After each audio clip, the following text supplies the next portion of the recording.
Like comment share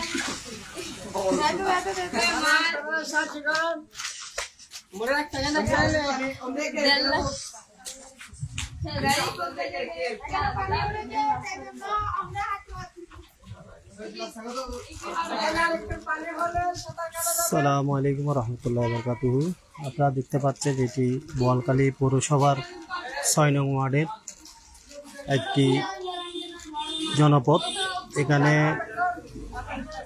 যাতায়াতের জন্য যে অসুবিধা পানি উঠেছে আপনারা দেখতে পাচ্ছেন।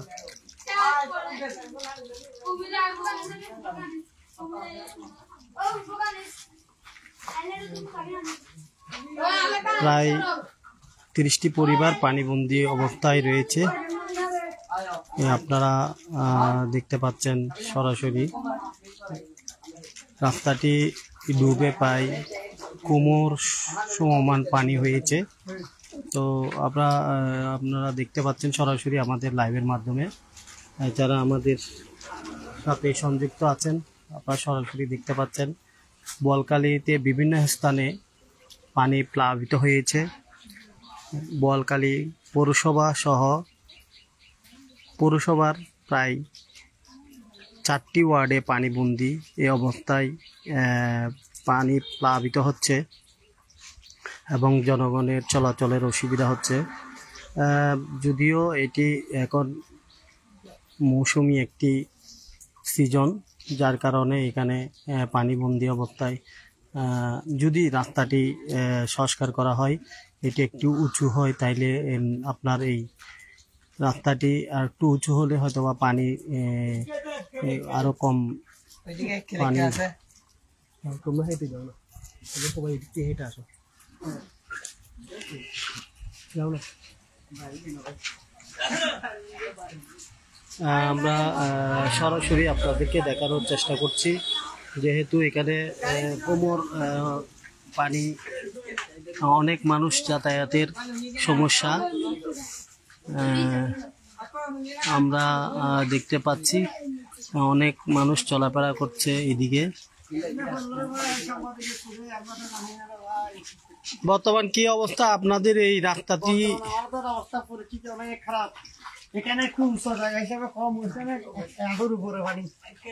আচ্ছা, কতদিন ধরে পানিবন্দী অবস্থায় আছেন? পানিবন্দী আমি সেখানে 2010 সালে।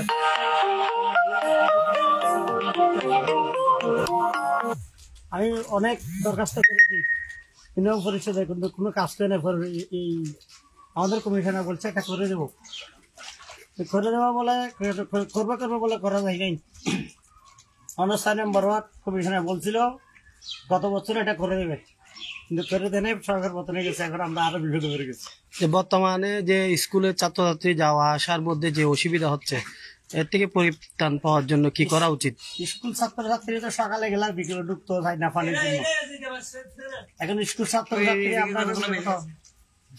এটা যদি আমরা একটা সরকার থেকে কিছু একটা চাইরে লোড আর কি করবো। স্কুল ছাত্রছাত্রী বন্ধু সকালে বাইরে এলে বিকেলে আর ঢুকতে পারে না। আর চাকরিজীবী ব্যবসায়ীরা এটা না আরো কষ্ট। আমরা সকালে যাই, বিকেল আসতে গেলে আর আসতে পারি না। আচ্ছা, ধন্যবাদ আপনাকে। প্রিয় দর্শক, আপনারা একটু দেখাই আপনাদেরকে, যদিও এখানে অনেক পানিবন্দী অবস্থায় অনেক ঘরবাড়ি রয়েছে, আমরা আপনাদেরকে দেখানোর চেষ্টা করছি। যেহেতু এখানে পানিবন্দী অবস্থায় বোয়ালখালীর ৬ নং ওয়ার্ডের কিছু বাসিন্দা, এখানে রাস্তা দিয়ে চলাচলের সাময়িক অসুবিধা হচ্ছে। বোয়ালখালীতে শাকপুরা পশ্চিমমুন্ডি এবং কৌদুরকিলেও এরকম অবস্থা প্রায় দেখা যাচ্ছে। নিম্ন অঞ্চলগুলা ডুবে যাচ্ছে, পানিবন্দী অবস্থায় অনেক মানুষ চলাফেরার অসুবিধা হচ্ছে। তো এটা বোয়ালখালী পৌরসভার ৬ নং ওয়ার্ডের সড়কটির নাম কি? ওসমান শাহ সড়ক মিরপাড়া ওসমান শাহ সড়ক, এই সড়কটি প্রশাসনের নজরে আনার জন্য অনুরোধ জানাচ্ছি। এটি কিন্তু সংস্কার হয়েছে বিগত 10 বছর আরও আগে, এখনো পর্যন্ত এই রাস্তার কোনো সংস্কার হয়নি। এই রাস্তাটি সংস্কার করে দিলে, একটু উঁচু করে দিলে হয়তোবা এখানকার পরিবার পরিজন নিয়ে যারা বসবাস করে, প্রায় 30-40টি পরিবার এখানে এই রাস্তা দিয়ে আসা যাওয়া করে। এই রাস্তাটি পৌরসভার একটি আওতাধীন রাস্তা। এই রাস্তাটি সংস্কার হলে অনেক মানুষ এখানে আসা যাওয়া করতে পারবে। এটা পৌরসভার মিরপাড়ার প্রধান সড়ক। আপনারা দেখতে পাচ্ছি এখানে কিন্তু অনেক ছাত্রছাত্রীও কিন্তু এই পানিতে নামার ভয়ে কিন্তু দাঁড়িয়ে আছে, আপনারা দেখতে পাচ্ছেন। আপনাদের জ্ঞাতার্থে আমরা জানাচ্ছি যে আমরা লাইভে আছি। আমরা বোয়ালখালীর এই সড়কটির উন্নয়ন চাই। এই সড়কটির